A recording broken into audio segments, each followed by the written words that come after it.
ನಮಸ್ಕಾರ ವೀಕ್ಷಕರೇ, ಶ್ರೀಗರಿ ವಾರ್ತೆಗರಿಗೆ ಸ್ವಾಗತ. ನಾನು ನಿಮ್ಮ ಗ್ರಹೇಶ್ವರ ಗಾರ್ಡಿಗೇಂದ್ರ. ದಿನಾಂಕ ಏಪ್ರಿಲ್ 6, 2026ರಂದು ಮೈಸೂರಿನ ರುಚಿ ದಿ ಪ್ರಿನ್ಸ್ ಹೋಟೆಲ್ನಲ್ಲಿ ಸಾಂಪ್ರದಾಯಿಕ ಭಾರತೀಯ ಆರೋಗ್ಯ ರಕ್ಷಣೆಯನ್ನು ಪುನಶ್ಚೇತನಗೊಳಿಸುವ ನಿಟ್ಟಿನಲ್ಲಿ ಆಯುರ್ವೈದ್ಯ ಸಂಪತ್ತು ಎಂಬ ಹೊಸ ಆಯುರ್ವೇದ ಉಪಕ್ರಮಕ್ಕೆ ಅಧಿಕೃತವಾಗಿ ಚಾಲನೆ ನೀಡಲಾಯಿತು. ಈ ಸಮಾರಂಭದಲ್ಲಿ ಲೇಖಕ ಮತ್ತು ದಾರ್ಶನಿಕ ಶ್ರೀನಿವಾಸ್ ಆರ್ಕಾ ಹಾಗೂ ಸರ್ಕಾರಿ ಆಯುರ್ವೇದ ಸಂಶೋಧನಾ ಕೇಂದ್ರದ ನಿರ್ದೇಶಕ ಲಕ್ಷ್ಮೀನಾರಾಯಣ ಶೆಣೈ ಅವರು ಮುಖ್ಯ ಅತಿಥಿಗಳು ಹಾಗೂ ಕೆ ಜಗದೀಶ್, ಈಶ್ವರ್ ಪ್ರಸಾದ್ ಗೋಯಲ್ ಮತ್ತು ಶಿಲ್ಪಾ ಗೋಯಲ್ ಹಾಗೂ ಮತ್ತಿತರರು ಉಪಸ್ಥಿತರಿದ್ದರು. ನಮಸ್ಕಾರ. ಕರ್ನಾಟಕದ ಎಲ್ಲ ಜನತೆಗೂ ನಾವು ಶಿರಸಾಷ್ಟಾಂಗ ನಮಸ್ಕಾರ ಮಾಡ್ತಾ ಇದ್ದೀವಿ. ನನ್ನ ಹೆಸರು ಕೆ ಜಗದೀಶ್ ಅಂತ, ಇವರು ಮಿಸ್ಟರ್ ಈಶ್ವರ್ ಗೋಯಲ್, ಇದು ಶಿಲ್ಪಾ ಈಶ್ವರ್ ಗೋಯಲ್. ನಾವು 3 ಜನರು ಸೇರಿ ಇವತ್ತಿನ ದಿನ ಆಯುರ್ವೈದ್ಯ ಸಂಪತ್ ಅನ್ನೋ ಒಂದು ಆಯುರ್ವೇದ ಮೆಡಿಸಿನ್ ಸಂಸ್ಥೆನ ಶುರು ಮಾಡ್ತಾ ಇದ್ದೀವಿ. ಶ್ರೀನಿವಾಸ ಆರ್ಕಾದವರು ಇದನ್ನು ಮುಖ್ಯ ಅತಿಥಿಗಳಾಗಿ ಡಾಕ್ಟರ್ ಶೆಣೈ ಅವ್ರ ಜೊತೆ ಲಾಂಚ್ ಮಾಡ್ತಾ ಇದ್ದೀವಿ. ಮೊದಲನೇ ಸಲ 5 ಪ್ರಾಡಕ್ಟ್ನ ಲಾಂಚ್ ಮಾಡ್ತಾ ಇದ್ದೀವಿ. ಒಂದು ಹೊಟ್ಟೆಗೆ ಸಂಬಂಧಪಟ್ಟದ್ದು, ಅಂದರೆ ಡಿಟಾಕ್ಸ್ ಅಂತ ಎಲ್ಲರೂ ಹೇಳ್ತಾರೆ. ಈಗ ಡಿಟಾಕ್ಸ್ ಅನ್ನೋದು ಒಂದು ಮ್ಯಾಜಿಕ್ ವರ್ಡ್ ಆಗಿಬಿಟ್ಟಿದೆ. ಎಲ್ಲ ಕಾರ್ಪೊರೇಟ್ ಕಂಪನಿನಲ್ಲೂ ಡಿಟಾಕ್ಸ್ ಮಾಡಿಸ್ಕೊಂಡ್ರ ಕೇರಳಕ್ಕೆ ಹೋಗ್ತೀವಿ, ಕೊಯಮತ್ತೂರಿಗೆ ಹೋಗ್ತೀವಿ ಅಂತಾರೆ. ಮನೆಯಲ್ಲೇ ಕೂತ್ಕೊಂಡು ನಮ್ಮ ಔಷಧಿಯಿಂದ, ಸ್ಟಮಕ್ ಕೇರ್ ಅನ್ನೋ ಒಂದು ಔಷಧಿಯಿಂದ, ಸ್ಟಮಕ್ ಹೆಲ್ತ್ ಪ್ಲಸ್ ಅದು ಸ್ವಲ್ಪ ಎಡಿಟ್ ಮಾಡ್ಕೊಳ್ಳಿ, ಸ್ಟಮಕ್ ಹೆಲ್ತ್ ಪ್ಲಸ್ ಅನ್ನೋ ಒಂದು ಔಷಧಿಯಿಂದ ಡಿಟಾಕ್ಸ್ ಮಾಡ್ಕೋಬೋದು. ಆಮೇಲೆ ಶುಗರ್ಗೂ ಇದೆ, ಡಯಾಬಿಟೀಸ್ಗೆ, ಪೈಲ್ಸ್ಗಿದೆ, ಆರ್ಥೋಗಿದೆ, ಫ್ಯಾಟೋನಿಲಿಂತಿದೆ. ಈ ಥರ ಸುಮಾರು ಔಷಧಿಗಳನ್ನು ನಾವು ಇಂಟ್ರೊಡ್ಯೂಸ್ ಮಾಡ್ತಾ ಇದ್ದೀವಿ. ಇದು ಮೈಸೂರು ಜನಗಳಿಂದ, ಅಂದರೆ ನಾವು 3 ಜನರು ಮೈಸೂರಿನವರು, ಮೈಸೂರು ಜನರಿಂದ ಕರ್ನಾಟಕಕ್ಕೆ ಇದು ಒಂದು ಚಿಕ್ಕ ಕೊಡುಗೆ ಅಂತ ಅಂದ್ಕೊಳ್ತಾ ಇದ್ದೀವಿ. ನಮ್ಮ ಭಾರತದ ಪ್ರಧಾನಿಯವರು ಸ್ವಚ್ಛ ಭಾರತ್ ಅಂತ ಹೇಳಿದರು. ನಮಗೆಲ್ಲ ತುಂಬ ಆಸಕ್ತಿ ಇತ್ತು, ಹೌದು ನಮ್ಮ ಜಾಗನ ಚೆನ್ನಾಗಿಟ್ಕೋಬೇಕು ಅಂತ. ಹಾಗೆ ನಿಮಗೆಲ್ಲ ಗೊತ್ತು, ಮೈಸೂರಿನಲ್ಲಿ 2-3 ವರ್ಷ ಸತತವಾಗಿ ಸ್ವಚ್ಛ ಭಾರತ್ ಅವಾರ್ಡ್ ಬಂದಿತ್ತು. ಯಾವಾಗ ಪ್ರಧಾನಿಯವರು ಸ್ವಚ್ಛ ಭಾರತ್ ಅಂತ ಹೇಳಿದ್ರೋ ಆವಾಗ ನಮಗನ್ಸುತ್ತು ನಮ್ಮ ದೇಹನೂ ನಾವು ಸ್ವಚ್ಛನಾಗಿಟ್ಕೋಬೇಕು. ನಮ್ಮ ದೇಹ ಸ್ವಚ್ಛವಾಗಿಲ್ಲದೆ ಹೋದರೆ, ಆರೋಗ್ಯ ಸರಿಯಾಗಿಲ್ಲದೆ ಹೋದರೆ ಏನೂ ಪ್ರಯೋಜನ ಇಲ್ಲ. ನಿಮಗೆಲ್ರಿಗೂ ಗೊತ್ತಿರಬೇಕು, ಜುಂಜುನ್ವಾಲಾ ಅವರು ಕೋಟ್ಯಾಧೀಶರು ಅಂತಂದರೆ ಅವರಿಗೆ ಹಣದ ಬಗ್ಗೆ ಕಡಿಮೆನೇ ಇಲ್ಲ. ಅವರು ಅನಾರೋಗ್ಯ ತಪ್ಪಿ ಹಾಸ್ಪಿಟ್ಲಲ್ಲಿದ್ದಾಗ ಅವ್ರು ಹೇಳಿದ್ದು ಒಂದು ಮಾತು ನಮ್ಮ ಮನಸ್ಸಿಗೆ ತುಂಬ ನಾಟಿದೆ. ಏನು, ಎಷ್ಟೇ ಹಣ ಇದ್ರೂ ಒಳ್ಳೆ ಆರೋಗ್ಯ ಇಲ್ಲ ಅಂತಂದರೆ ಏನೂ ಇಲ್ಲ ಅಂತ. ಅದು ಇಂಗ್ಲೀಷ್ನಲ್ಲಿ ಪ್ರಾವರ್ಬು ಇದೆ ಅಲ್ವೇ, ಹೆಲ್ತ್ ಈಸ್ ವೆಲ್ತ್. ನಾವು ಅಂದ್ಕೊಳ್ತೀವಿ ಚಿನ್ನ, ಬೆಳ್ಳಿ, ನೆಲ, ಆಸ್ತಿ, ಮನೆ, ಮಠ ಇದೇ ನಮ್ಮ ಆಸ್ತಿ ಅಂತ. ಅಲ್ಲ, ನಿಜವಾದ ಆಸ್ತಿ ನಮ್ಮ ಆರೋಗ್ಯ. ಬೆಳಗ್ಗೆ ಎದ್ದ ತಕ್ಷಣ ಸಂತೋಷವಾಗಿ ಎದ್ದೇಳಬೇಕು, ಬಾತ್ರೂಮ್ಗೆ ಕೆಲಸ ಮುಗಿಸ್ಬೇಕು, ಹೊಟ್ಟೆ ತುಂಬ ತಿಂಡಿ ತಿನ್ನಬೇಕು, ಮಧ್ಯಾಹ್ನ ಊಟ ಮಾಡಬೇಕು, ವ್ಯಾಯಾಮ ಮಾಡಬೇಕು, ನಿದ್ರೆ ಮಾಡಬೇಕು. ಈ ರೀತಿ ಒಳ್ಳೆಯ ಆರೋಗ್ಯ ಎಲ್ಲ ವಯಸ್ಸಿನಲ್ಲೂ ಪಡ್ಕೊಂಡು ಬರೋದಕ್ಕೆ ತುಂಬ ಮುಖ್ಯ ನಮ್ಮ ಮನಸ್ಸಿನ ಆರೋಗ್ಯ, ನಮ್ಮ ದೇಹದ ಆರೋಗ್ಯ. ಈ ದೇಹದ ಆರೋಗ್ಯಕ್ಕೋಸ್ಕರ ನಮ್ಮ ಚಿಕ್ಕದಾಗಿ ನಾವು ಅಂದ್ಕೊಂಡು ಸರಿ, ನಮ್ಮಿಂದಾಗಿ ಏನು ಆಯುರ್ವೇದ, ನಮ್ಮ ಮುತ್ತಾತ ಕಾಲದಿಂದ ಆಯುರ್ವೇದ ಅನ್ನೋದು ತುಂಬ ದೊಡ್ಡ ವಿಚಾರ. ಆಯುರ್ವೇದದಲ್ಲಿ ಮಾಡದೇ ಇರೋದು ಏನೂ ಇಲ್ಲ. ಈಗ ಇಂಗ್ಲೀಷ್ ಮೆಡಿಸಿನ್ ಅವರು ಮಾಡ್ತಾ ಇರೋದೇ ಆಯುರ್ವೇದದನ್ನ ಫಾಲೋ ಮಾಡೇನೆ. ಸೊ ಈ ಒಂದು ಮೆಡಿಸಿನ್ನ ಆಯುರ್ವೈದ್ಯ ಸಂಪತ್ ಅನ್ನೋ ಸಂಸ್ಥೆಯಲ್ಲಿ ಶಿಲ್ಪಾ ಗೋಯಲ್ ಮತ್ತು ಈಶ್ವರ್ ಗೋಯಲ್ ಅವ್ರ ಜೊತೆ ಸೇರಿ ಮಾಡ್ತಾ ಇದ್ದೀವಿ. ನಮಸ್ತೆ, ನಾನು ಶಿಲ್ಪಾ ಗೋಯಲ್. ಆ್ಯಕ್ಚುಲಿ ನಮ್ಮ ಆಯುರ್ವೇದ ಸಂಪತ್ತಿನ ಗುರಿ ಏನಂತ ಅಂದರೆ, ನಮ್ಮ ಹಳ್ಳಿಗೂ ಒಳ್ಳೆಯ ಆರೋಗ್ಯನ ನೀಡಬೇಕು ನಮ್ಮ ಪ್ರಾಡಕ್ಟ್ ಮೂಲಕ ಅಂತ. ಸೊ ಹಾಗಾಗಿ ಈಗಿನ ಲೈಫ್ ಸ್ಟೈಲ್ಗೆ ಊಟ ತುಂಬ ವಿಷಭರಿತ ಆಗಿರೋದ್ರಿಂದ ಸೊ ಹೆಲ್ತ್ನ ಜೋಪಾನ ಮಾಡೋದು ತುಂಬ ಕಷ್ಟ. ಹಾಗಾಗಿ ನಮ್ಮ ಪ್ರಾಡಕ್ಟ್ಗಳನ್ನ ಯೂಸ್ ಮಾಡಿ ಹೆಲ್ದಿ ಆಗಿರಲಿ ಅನ್ನೋದು ನಮ್ಮ ಕಾನ್ಸೆಪ್ಟ್ ಆಗಿದೆ. ಸೊ ಹಾಗಾಗಿ ನಾವು ಆಯುರ್ವೈದ್ಯ ಸಂಪತ್ತಿಂದ ಈ ರೀತಿಯ ಒಂದು ಹೆಜ್ಜೆನ ಹಿಡ್ತಾ ಇದ್ದೀವಿ.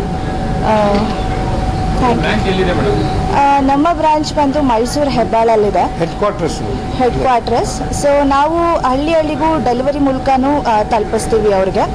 ಸೊ ಆನ್ಲೈನ್ ಮೂಲಕ ನಮ್ಮ ಮೆಡಿಸಿನ್ಸ್ ಏನಿದೆ ತಲುಪತ್ತೆ. ಅವರು ಡಾಕ್ಟರ್ ಕನ್ಸಲ್ಟ್ ಮಾಡಬೇಕು ಅಂದರೆ ನಮ್ಮಲ್ಲಿ ಡಾಕ್ಟರ್ ಕೂಡ ಇರ್ತಾರೆ, ವೈದ್ಯರು ಕೂಡ ಸಿಗ್ತಾರೆ. ಟೈಮಿಂಗ್ಸು ಇರುತ್ತೆ ಸರ್, ಅದಕ್ಕೆ ಅಪಾಯಿಂಟ್ಮೆಂಟ್ ಸಿಗತ್ತೆ. ಅವ್ರು ಕಾಲ್ ಮಾಡಿ ಅಪಾಯಿಂಟ್ಮೆಂಟ್ ಬುಕ್ ಮಾಡಿಕೊಂಡ್ರೆ ಅವರು ಕಾಂಟ್ಯಾಕ್ಟ್ ಮಾಡ್ಬೋದು ನಮ್ಮ ಡಾಕ್ಟರ್ಸ್ನ. ಅದು ಬಿಟ್ಟು ಈಶ್ವರ್ ಪ್ರಸಾದ್ ಸರ್. ಹೌದು ಹೌದು, ಮಧ್ಯಮ ವರ್ಗದವ್ರಿಗೆ ಒಳ್ಳೆ ಬೆಲೆಯಲ್ಲಿ ಇದೆ. ಮತ್ತು ಹಿರಿಯರಿಗೆ ಮತ್ತು ವೃದ್ಧರಿಗೆ ಅಂತಂದರೆ ವೃದ್ಧಾಶ್ರಮದಲ್ಲಿ ಇರೋರಿಗೆ ನಾವು ತುಂಬ ದೊಡ್ಡದು ಡಿಸ್ಕೌಂಟ್ ಕೊಡಬೇಕು ಅಂತ ಅಂದ್ಕೊಂಡಿದ್ದೀವಿ. ಮತ್ತು ಪ್ರತಿ ತಿಂಗಳು ನಮ್ಮ ಕಡೆ ಸೇವೆ ಅಂತ ವೃದ್ಧಾಶ್ರಮಕ್ಕೆ ಹೋಗಿ ಅಲ್ಲಿ ಯಾವುದೇ ಹಣ ಇಲ್ಲದೇನೆ ಅವ್ರುಗಳಿಗೆ ನಾವು ನಮ್ಮ ಮೆಡಿಸನ್ನ ಡಾಕ್ಟ್ರನ್ನ ಕರ್ಕೊಂಡೋಗಿ ಚೆಕಪ್ ಮಾಡಿಸಿ ಅವ್ರಿಗೆ ಯಾವ ರೀತಿ ಮೆಡಿಸಿನ್ ಬೇಕು, ಅದು ನಮ್ಮ ಹತ್ರ ಏನಿದೆ ಅದನ್ನು ಕೊಟ್ಬಿಟ್ಟು ಅದನ್ನು ಫ್ರೀಯಾಗಿ ಅವ್ರಿಗೆ ಸೇವೆ ಮಾಡಬೇಕು ಅಂತ ಒಂದು ಕಾರ್ಯಕ್ರಮ ಇಟ್ಕೊಂಡಿದ್ದೀವಿ. ಶುರು ಕರ್ನಾಟಕದಲ್ಲಿ, ಆಮೇಲೆ ಸೌತ್ ಇಂಡಿಯಾನಲ್ಲಿ, ಆಮೇಲೆ ಪೂರಾ ಭಾರತದಲ್ಲಿ. ದೇವ್ರ ದಯೆ ನಿಮ್ಮ ಎಲ್ಲರ ಸಹಕಾರ ಇದ್ದರೆ ಹೊರದೇಶದಲ್ಲೂ ನಾವು ಇದನ್ನು ಮಾಡಬೇಕು ಅಂತ ಒಂದು ಗುರಿ ಇಟ್ಕೊಂಡಿದ್ದೀವಿ. ನನ್ನ ಹೆಸರು ಈಶ್ವರ್ ಪ್ರಸಾದ್ ಗೋಯಲ್.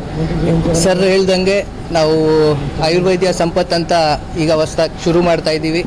ನಮ್ಮದು ಮೇನ್ ಏಮ್ ಏನಂದರೆ ಪ್ರತಿಯೊಬ್ಬರು ಮನೆಯಲ್ಲಿ ಆಯುರ್ವೇದ ಯೂಸ್ ಮಾಡಲಿ ಅಂತ. ಇವತ್ತಿನ ದಿನ ಲೈಫ್ ಸ್ಟೈಲು ಎಲ್ಲರದು ಹೇಳ್ದಂಗೆ ಅಷ್ಟು ಇದಿಲ್ಲ, ಎಲ್ಲ ಆಯಿಲು ಎಲ್ಲ ಪದಾರ್ಥ ಎಲ್ಲ ತಿಂತಾರೆ, ಬಾಡಿ ಹೆಲ್ತ್ ಕಡೆ ಅಷ್ಟು ಗಮನ ಇರಲ್ಲ. ಸೊ ಹಂಗಾಗಿ ಆಯುರ್ವೇದ ಯೂಸ್ ಮಾಡಿದ್ರೆ ಒಳ್ಳೆಯದು, ಅವ್ರಿಗೂ ತುಂಬ ಚೆನ್ನಾಗಿರುತ್ತೆ ಅವ್ರ ಹೆಲ್ತ್ ಎಲ್ಲ. ಸೊ ಹಂಗಾಗಿ ಪ್ರತಿಯೊಬ್ಬರು ಆಯುರ್ವೇದ ಯೂಸ್ ಮಾಡಲಿ ಅಂತ ನಮ್ಮ ಇಚ್ಛೆ ಇದೆ. ಹಂಗಾಗಿ ನಾವು ಆಯುರ್ವೇದ್ಯ ಸಂಪತ್ ಅಂತ ಸ್ಟಾರ್ಟ್ ಮಾಡ್ತಾ ಇದ್ದೀವಿ. So thank you. ಏನು ಪ್ರಾಬ್ಲಮ್ ಆಗಲ್ಲ ಸರ್. ಅಡ್ವೈಸ್ ಮಾಡ್ತಾರೆ ಡಾಕ್ಟರ್ ವೈದ್ಯರು ಅಡ್ವೈಸ್ ಮಾಡ್ತಾರೆ. ಆಯುರ್ವೇದ ಮೆಡಿಸನಲ್ಲಿ ಏನು ಪ್ರಾಬ್ಲಮ್ ಆಗಲ್ಲ. ಇದು ಎಲ್ಲದರಲ್ಲೂ ಸೈಡ್ ಎಫೆಕ್ಟ್ಸ್ ಇರುತ್ತೆ, ಬಟ್ ನಾವು ಹೆಂಗ್ ಬಳಸ್ತೀವಿ ಅದ್ರ ಮೇಲೆ ಡಿಪೆಂಡ್ ಇರುತ್ತೆ. ಸೊ ನೀವು ಡೋಸೇಜ್ ಎಲ್ಲ ಆಯುರ್ವೇದಿಕಲ್ಲಿ ಯಾವ ಥರ ಯೂಸ್ ಮಾಡ್ತೀರಾ ಅಷ್ಟೇ, ಅದ್ರ ಮೇಲೆ ಡಿಪೆಂಡ್ ಆಗಿರುತ್ತೆ ಅಷ್ಟೇ. ಸೊ ಹೆಬ್ಬಾಳ್ನಲ್ಲಿ ಕ್ಲಿನಿಕ್ ಇದೆ ನಮ್ಮದು. ಅಲ್ಲಿ ಡಾಕ್ಟ್ರು ಯಾವಾಗಲೂ ಇರ್ತಾರೆ. ಅದ್ರ ಪಕ್ಕದಲ್ಲೇ ಒಂದು ಔಷಧಿ ಅಂಗಡಿನೂ ಇದೆ. ಸೊ ನಾವು ಎಲ್ಲ ಔಷಧಿನೂ ಡಾಕ್ಟ್ರು ಅಡ್ವೈಸಿಂದ, ಡಾಕ್ಟರ್ ಕನ್ಸಲ್ಟೇಷನ್ ಇಂದನೇ ಮಾಡೋದು. ರಿಯಾಯಿತಿ ಬಗ್ಗೆ ಕೇಳಿದ್ರಿ, ನಾವು ರಿಯಾಯಿತಿಗಿಂತ ಫ್ರೀಯಾಗಿ ಕೊಡ್ತಾ ಇದ್ದೀವಿ. ಯಾರಿಗೆ? ಬಡಬಗ್ಗರಿಗೆ.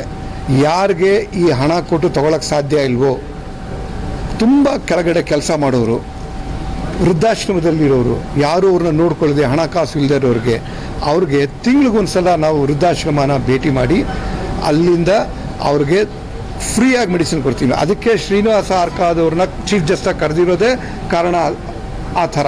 ಯಾಕಂತಂದರೆ ಅವ್ರ ಆಶ್ರಮದಲ್ಲಿ ಆ ಥರದ ವೃದ್ಧರಿದ್ದಾರೆ, ಅದಕ್ಕೋಸ್ಕರ ಮಾಡ್ತೀವಿ ಅಂತ.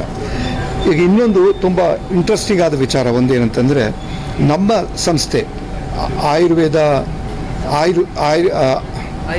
ಸಂಪತ್, ನಮ್ಮ ಸಂಸ್ಥೆಯಲ್ಲಿ ಒಂದು ಇಂಟ್ರೆಸ್ಟಿಂಗ್ ಮ್ಯಾಟ್ರ್ ಏನಂತಂದರೆ ಆಯುರ್ವೈದ್ಯ ಸಂಪತ್. ಆಯುರ್ವೇದ ವೈದ್ಯ ಅಂದರೆ ವೈದ್ಯಕೀಯ, ವೈದ್ಯರಿಂದ ವೈದ್ಯಕೀಯ, ಸಂಪತ್ ಅಂದರೆ ಗೊತ್ತು ಆಸ್ತಿ. ಸೊ ಆಯುರ್ವೈದ್ಯ ಸಂಪತ್ತು ಮುಖ್ಯವಾದ್ದು ಒಂದು ಇಂಟ್ರೆಸ್ಟಿಂಗ್ ಆದ ಮ್ಯಾಟ್ರ್ ಏನಂತಂದರೆ, ಎರಡು ಜೋಡಿ ಒಂದೇ ಗುರಿ. ಏನು ಅಂತಂತಂದರೆ, ನಾನು ನನ್ನ ಹೆಂಡತಿ ರೂತ್ ಜಗದೀಶ್ ಅಂತ ನಾನೊಂದು ಜೋಡಿ, ಈಶ್ವರ್ ಶಿಲ್ಪ ಅವರೊಂದು ಜೋಡಿ, ನಾವು 4 ಜನನೂ ಪಾರ್ಟ್ನರ್ಸ್. ಈ 4 ಜನ, ಈ 2 ಜೋಡಿ ಸೇರಿ ಈ ಆಯುರ್ವೈದ್ಯ ಸಂಪತ್ ಅನ್ನೋದನ್ನು ಶುರು ಮಾಡಿದ್ದೀವಿ. ನಿಮ್ಮ ಸಹಕಾರ, ನಿಮ್ಮ ಆಶೀರ್ವಾದ ಯಾವಾಗಲೂ ಇರಬೇಕು. Thank you. ನನ್ನ ಹೆಸರು ಕೆ ಜಗದೀಶ್ ಅಂತ, ನನ್ನ ಹೆಂಡತಿ ಹೆಸರು ರೂತ್ ಜಗದೀಶ್ ಅಂತ. ಇವರು ಮಿಸಸ್ ಶಿಲ್ಪಾ ಗೋಯಲ್, ಇದು ಮಿಸ್ಟರ್ ಈಶ್ವರ್ ಗೋಯಲ್. ಓಕೆ, 2 ಜೋಡಿ ಒಂದೇ ಗುರಿ. ಕಾರ್ಯಕ್ರಮ ನಾವು ಏನು ಶುರು ಮಾಡಿದೋ ಅಂತ ಹೇಳೋದಾದ್ರೆ, ನಮ್ಮ ಆಯುರ್ವೇದ ಸಂಪತ್ ಬಗ್ಗೆ ನಾವು ಹೇಳೋದಾದ್ರೆ, ಇದೊಂದು ಹೊಸ ಪ್ರಯತ್ನ ಇಂದು ನಿಮ್ಮ ಮುಂದೆ ಪರಿಚಯಿಸ್ತಾ ಇದೀವಿ. ಇದಕ್ಕೆ ಅವಕಾಶ ಸಿಕ್ಕಿದ್ದಕ್ಕೆ ಮೇ ಬಿ ನಮ್ಮೆಲ್ಲರ ಒಂದು ಕೃಪೆ, ಹಾಗೆ ದೇವರುಗಳು, ನಮ್ಮೆಲ್ಲ ಗುರುಗಳ ಕೃಪೆಯಿಂದ ಇವತ್ತು ನಾವು ಈ ಒಂದು ಕಾರ್ಯಕ್ರಮವನ್ನ, ಈ ಒಂದು ಉತ್ಪನ್ನಗಳನ್ನ ನಾವು ಶುರು ಮಾಡ್ತಾ ಇರುವಂತದ್ದು. ಆಯುರ್ವೇದದ ಪ್ರಕಾರ ನಾವು 4 ವಿಷಯಗಳ ಕಾಂಬಿನೇಷನ್ ಅಂತ ಕರಿತೀವಿ ನಾವು. ಶರೀರ, ಇಂದ್ರಿಯ, ಸತ್ವ, ಆತ್ಮ ಅಂತ ಹೇಳಿ. ಒಳಗಡೆ ಎಲ್ಲೋ ಒಬ್ಬ ಬಾಸ್ ಕೂತಿದ್ದಾನೆ. ಆ ಬಾಸ್ ಸ್ವತಃ ಯಾವುದೇ ಕೆಲಸ ಮಾಡೋದಿಲ್ಲ. ಅವರಿಗೆ 3 ಜನ ಅಸಿಸ್ಟೆಂಟ್ ಇದ್ದಾರೆ, ಶರೀರ, ಇಂದ್ರಿಯ ಮತ್ತು ಮನಸ್ಸು. ಈ ಕಾಯಿಲೆ ಬರೋದು, ಎಲ್ಲ ಕಾಯಿಲೆ ಬರೋದು ಆ ಬಾಸಿಗೆ ಬರಲ್ಲ, ಆದ್ರೆ ಶರೀರಕ್ಕೆ ಇಂದ್ರಿಯ ಮನಸ್ಸಿಗೆ ಬರುತ್ತೆ. ಆ ಶರೀರವನ್ನೇ ಫೋಕಸ್ ಆಗಿ ಇಟ್ಕೊಂಡು ಚಿಕಿತ್ಸೆ ಮಾಡೋದ್ರ ಮೂಲಕ ಸರಿಪಡಿಸುವಂತಹ ವಿಧಾನ ಆಯುರ್ವೇದವಾದ್ರೆ, ಇಂದ್ರಿಯಗಳನ್ನ ನಿಯಂತ್ರಣ ಮಾಡಿಸ್ಕೊಂಡು ಮನಸ್ಸನ್ನ ಹತೋಟಿಗೆ ತಂದು ಆ ಶರೀರವನ್ನು ಸಹಿತ ಈ ಆತ್ಮ ಜೊತೆಗೆ ಪೂರಕವಾಗಿ ನಡೆಯುವಂತೆ ಮಾಡುವಂಥದ್ದು ಯೋಗ. ಈ ರೀತಿ 4ರ ಒಕ್ಕೂಟ ಇದ್ದಾಗ ಮಾತ್ರ ನಾವು ಯಶಸ್ವಿ ಜೀವನವನ್ನ ನಡೆಸಕ್ಕೆ ಸಾಧ್ಯ ಇದೆ. ಧರ್ಮ ಉಳಿದಂತೆ, ಧರ್ಮ ಉಳಿಬೇಕು ಅಂತಂದ್ರೆ ಆಯುರ್ವೇದನೂ ಕೂಡ ಉಳಿಬೇಕು ಅನ್ನೋದು ನನ್ನ ಗಟ್ಟಿಯ ನಿಲುವು. ಕ್ವಾಂಟಿಟಿ ಈಗ ನಮ್ಗೆ ಹೆಚ್ಚು ಡಿಮಾಂಡ್ ಬಂದಾಗ ಈ ಪ್ರಾಡಕ್ಟ್ಸ್ ಮೇಲೆ ಎಲ್ಲೋ ಕ್ವಾಲಿಟಿ ಕಾಂಪ್ರಮೈಸ್ ಆಗುತ್ತೆ ಅಂತ ಹೇಳಿದ್ನಲ್ಲ, ಅದಕ್ಕೆ ಏನಂದ್ರೆ ನನ್ನ ಒಂದು ಸಲಹೆ, ಒಂದು ಅಡ್ವೈಸ್ ಒಳಗೆ ನಾವು ಕೆಲವು ಅಂತ ಸಂದರ್ಭದಲ್ಲಿ ಡಿವೈಡ್ ಮಾಡಬೇಕು. ಕ್ವಾಲಿಟಿ ಮೇಂಟೈನ್ ಮಾಡೋಕ್ಕೋಸ್ಕರವಾಗಿ ಡಿಫ್ರೆಂಟ್ ಸೆಕ್ಟರ್ಸ್ ಮಾಡಿಬಿಡ್ಬೇಕು. ಆಗ ಕ್ವಾಲಿಟಿ ಅಲ್ಲಲ್ಲೇ ಮೇಂಟೈನ್ ಮಾಡೋಕ್ಕಾಗುತ್ತೆ. ಎಲ್ಲ ಒಂದೇ ಕಡೆ ದೊಡ್ಡದಾಗಿ ಬೇರೆ ಥರ ಮ್ಯಾಸಿವ್ ಸ್ಕೇಲಲ್ಲಿ ಮಾಡ್ಕೋಗ್ತೀವಲ್ಲ, ಆಗ ಅದರ ಎಲ್ಲ ವಿಚಾರಗಳು ಕಾಂಪ್ರಮೈಸ್ ಆಗಿ ಬಿಡುತ್ತೆ ತಗೊಂಡು. ಅದಕ್ಕೋಸ್ಕರವಾಗಿ ನೋಡಿ, ಮನೇಲಿ ಅಡುಗೆ ಮಾಡಿದ್ದು ತುಂಬ ಚೆನ್ನಾಗಿರುತ್ತಲ್ಲ, ಸಾಮಾನ್ಯವಾಗಿ ಹೊಟ್ಟೆನೂ ತುಂಬಿ ಸಂತೋಷ ಆಗುತ್ತಲ್ಲ. ಅದೇ ಹೋಟೆಲಲ್ಲಿ ಹೋದ ಕೆಲವು ಸಾರಿ ಹೋಟೆಲ್ ದೊಡ್ಡದಿರುತ್ತಲ್ಲ, ಆ ಕ್ವಾಲಿಟಿ ಕಾಂಪ್ರಮೈಸ್ ಆಗ್ತದೆ. ಈ ಎರಡೂ ನಮ್ಮ ಧ್ಯೇಯ. ಕಾಮರ್ಸಲ್ಲೇ ನಾವು ಸೇವೆ ಮಾಡೋಕ್ಕಾಗೋದಿಲ್ಲ, ಬರೀ ಸೇವೆ ಮಾಡೋಕ್ಕಾಗೋದಿಲ್ಲ, ಬರೀ ಕಾಮರ್ಸು ಮಾಡೋಕ್ಕೆ ಇಷ್ಟ ಇಲ್ಲ. ಸೊ ನಾನು ನಮ್ಮ ಆಯುರ್ವೇದ್ಯ ಸಂಪತ್ತು ತಂಡದ ಪರವಾಗಿ, ಅಂದರೆ ಈಶ್ವರ್ ಮತ್ತು ಶಿಲ್ಪಾ ಪರವಾಗಿ ಗುರೂಜಿಗಳಿಗೂ ನಿಮ್ಮೆಲ್ಲರಿಗೂ ಆಣೆ ಪ್ರಮಾಣ ಮಾಡಿ ಹೇಳ್ತೀನಿ, ನಾವು ಯಾವತ್ತೂ ನಮ್ಮ ಕ್ವಾಲಿಟಿ ಇವತ್ತಿನ ದಿನ ಏನಿದೆಯೋ ಅದೇ ಕಡೆ ತನಕ ಮೇಂಟೈನ್ ಮಾಡ್ತೀವಿ. ಕ್ವಾಲಿಟಿನೇ ನಮ್ಮ ಧ್ಯೇಯ. ಯಾಕಂತಂದ್ರೆ ಈ ಔಷಧಿ ಇವತ್ತು ಉಪ್ಪಿಟ್ಟು ತಿನ್ಬೋದು, ಮಸಾಲೆ ದೋಸೆ ತಿನ್ಬೋದು, ಕೇಸರಿ ಬಾತ್ ತಿನ್ಬೋದು, ಚೆನ್ನಾಗಿಲ್ಲ ಅಂತಂದ್ರೆ ಇನ್ನೊಂದು ಹೊತ್ತು ಹೋಗ್ಬಿಡ್ಬೋದು. ಆದರೆ ನಾವು ನಮ್ಮ ಜನತೆಯ ಆರೋಗ್ಯದ ಬಗ್ಗೆ ಆಟ ಆಡಬಾರ್ದು. ಯಾಕಂತಂದ್ರೆ ಆಟ ಆಡಿ ಅವ್ರಿಗೆ ಆರೋಗ್ಯ ಸ್ಥಿರವಾಗಿ ಹೋಗ್ಬಿಟ್ರೆ ದೇವರು ನಮ್ಮನ್ನು ಎಂದಿಗೂ ಕ್ಷಮಿಸೋದಿಲ್ಲ. ಪಾರ್ಲಿಮೆಂಟ್ ಅಲ್ಲಿ ಬ್ರಿಟನ್ ಪ್ರೈಮ್ ಮಿನಿಸ್ಟರ್ ಕರೆದುಬಿಟ್ಟು, ಸ್ಪೇನ್ ಪ್ರೈಮ್ ಮಿನಿಸ್ಟರ್ ಇರ್ಬೋದು, ಇದರ ಸುಮಾರು ಒಂದು 65 ದೇಶಗಳ ಪ್ರಮುಖರು ಅವರಿಗೆ ಬಂದು ನೀವು ಭಾಷಣ ಮಾಡಬೇಕು, ಪಾರ್ಲಿಮೆಂಟ್ ಅಲ್ಲಿ ಭಾಷಣ ಮಾಡೋ, ಪಾರ್ಲಿಮೆಂಟ್ ಮಾಮೂಲಿ ಹೊರಗಿನ ಭಾಷಣ ಮಾಡೋದು ದೊಡ್ಡ ವಿಷಯ ಅಲ್ಲ, ಪಾರ್ಲಿಮೆಂಟ್ ಅಲ್ಲಿ ಭಾಷಣ ಮಾಡುವಂಥದ್ದು ದೊಡ್ಡ ವಿಷಯ. ಯಾರು ಕೂಡ ನಮ್ಮ ಭಾರತದಲ್ಲಿ ಯಾವ ಗುರೂಜಿ ಕೂಡ ಇವತ್ತುವರೆಗೂ ಕೂಡ ಮಾಡದೇ ಇರುವಂತಹ ದಾಖಲೆ ಬ್ರಿಟನ್ ಪಾರ್ಲಿಮೆಂಟ್ ಅಲ್ಲಿ ಇರ್ಬೋದು, ಕಾಮನ್ವೆಲ್ತ್ ಪಾರ್ಲಿಮೆಂಟ್ ಅಲ್ಲಿ ಇರ್ಬೋದು, ಸ್ಪೇನ್ ಪಾರ್ಲಿಮೆಂಟ್ ಅಲ್ಲಿ ಇರ್ಬೋದು, ಕೆನಡಾ ಪಾರ್ಲಿಮೆಂಟ್, ಕೆನಡಾದಲ್ಲಿ ಅವರೇ ಇದ್ದಾರೆ, ಕೆನಡಾ ಪಾರ್ಲಿಮೆಂಟ್ ಅವರು 5 ಸಲ ಕರೆದ ಗುರೂಜಿಯನ್ನು ನೀವು ಬರಬೇಕು ಅಂತೇಳಿ. ಅಂಥವರು ಇವತ್ತು ಆಯುರ್ವೇದ ಸಂಪತ್ತಿನ ಒಂದು ಕಾರ್ಯಕ್ರಮದಲ್ಲಿ ಭಾಗವಹಿಸಿದ್ದಾರೆ ಅಂತಂದ್ರೆ ಇದು ನಿಜಕ್ಕೂ ಕೂಡ ಒಂದು ವಿಸ್ಮಯ, ಕೌತುಕ, ಮತ್ತೆ ಇದು ಸಾಧ್ಯ ಇಲ್ಲ ಇನ್ನೊಬ್ರಿಗೆ ಮಾಡ್ಲಿಕ್ಕೆ. ಯಾಕಂದ್ರೆ ಆದಿತ್ಯ ಕಾಶ್ಯಪ್ ಇರ್ಬೋದು, ಬಿಟ್ಟು ಅಂತೀನಿ, ಬೇಜಾರು ಮಾಡ್ಕೋಬೇಡಿ, ಈಶ್ವರ್ ಚಂದ್ರ ವಿದ್ಯಾಸಾಗರ್ ಇರ್ಬೋದು, ಶಿಲ್ಪಾ ಮೇಡಮ್ ಇರ್ಬೋದು, ಜಗದೀಶ್ 7 ಜನ್ಮದಲ್ಲಿ ಮಾಡಿದಂತ ಪುಣ್ಯ ಇದು ಈ ಜನ್ಮದಲ್ಲಿ ಮಾಡಿದ ಪುಣ್ಯ ಅಲ್ಲ, ನೀವು ಮಾಡಿದ ಪುಣ್ಯಕ್ಕೆ ಇವತ್ತು ಬಂದಿದ್ದಾರೆ. 11ವರೆಗೆ ಗುರುಜಿಗೆ ಫೋನ್ ಮಾಡಿದಾಗ ಅವರು DK ಶಿವಕುಮಾರ್ ಹತ್ರ ಮೀಟಿಂಗ್ ಇತ್ತು. 10ವರೆಯಿಂದ 11 ಗಂಟೆವರೆಗೆ DK ಶಿವಕುಮಾರ್ ಹತ್ರ ಮೀಟಿಂಗ್ ಇತ್ತು. ಆ ಮೀಟಿಂಗ್ ಟೆನ್ಷನ್ DK ಶಿವಕುಮಾರ್ ಬೇಗ ಬಂದ್ರೆ ನಾನು ಫಂಕ್ಷನ್ ಬರ್ತೀನಿ ಅಂತಂದ್ರು. ನಾನು ನಿಮ್ಗೆ ಹೇಳಿರ್ಲಿಲ್ಲ. DK ಶಿವಕುಮಾರ್ ಹತ್ರ ಮಾತಾಡಿ ಅದನ್ನ ಕೂಡಲೇ ಹೊರಟಿದ್ದಾರೆ. 12 ಕಾಲಕ್ಕೆ ಮಾತಾಡಿ ಇಲ್ಲಿ 2 ಗಂಟೆಗೆ ಬಂದಿದ್ದಾರೆ ಅಂತಂದ್ರೆ ನಿಮ್ಮ ಮೇಲೆ ಅಭಿಮಾನಕ್ಕೆ ಅವ್ರು ಬಂದಿದ್ದಾರೆ, ನಿಮ್ಮ ಮೇಲೆ ಪ್ರೀತಿಗೆ ಬಂದಿದ್ದಾರೆ, ಆಯುರ್ವೇದದ ಮೇಲೆ ಪ್ರೀತಿಗೆ ಬಂದಿದ್ದಾರೆ. ಮತ್ತೆ ಮುಂದಿನ ವಾರ್ತೆಗರಿಯಲ್ಲಿ ಭೇಟಿಯಾಗೋಣ. ಶ್ರೀಗರಿ, ನಿಮ್ಮ ಮನದಾಳದ ಗರಿ. ನಮಸ್ಕಾರ.